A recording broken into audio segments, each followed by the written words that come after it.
Hi folks, welcome to another Stall13.com video.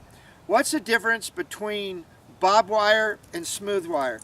I know to a lot of you this seems like a really ridiculous video, but it's not. Not everybody grew up on farms and ranches. Not everybody really understands the difference.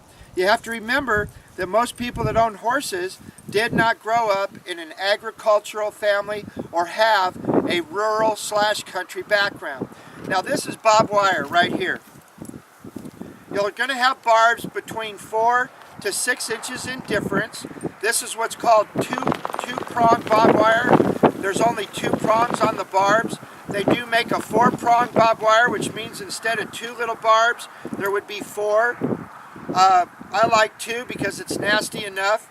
And you can see how you have a smooth wire with barbs, very sticky. This is great fence for cattle. It's not necessarily good fence for horses because horses are curious. They're playful animals. They may want to go through the fence to eat. This is where a lot of horses get cut and scratched, is on barbed wire. Now over here on this old fence, that's what we're doing. We're building a new fence to replace this old 65-year-old fence. That's where we are right here. This is smooth wire. It is exactly like barbed wire, except there's no barbs. It's just the basic twisted wire. You can see there's no barbs. Right underneath it here, you can see that we have actually a 4-point that's 6-inch difference instead of the 4. This wire right here is 65 years old, 4-point.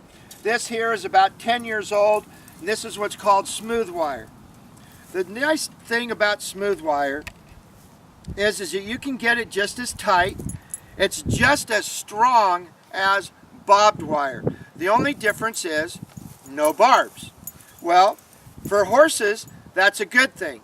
Let's say you have horses and cattle. Let's say it's not your fence. You're renting a pasture. You're leasing a pasture. Or someone says, don't mess with my fences. Or your horses are in a pasture with cattle and you want to protect your horses from the barbed wire fence. And you wish it was all smooth wire. Well, that's where electric fence comes in, folks. That's where you get electric fence. You get some 4 to 6 inch long insulators. You put those on the fence post, and you have your electric fence that's out from the fence that will keep the horses at bay away from the barbed wire fence. There's always a compromise. This happens to be a very good compromise because it doesn't compromise the integrity of the fence, the property. That electric fence is a cheap compromise. It's also a safe compromise. This has been another Stall13.com video. Take care of yourself and your horses.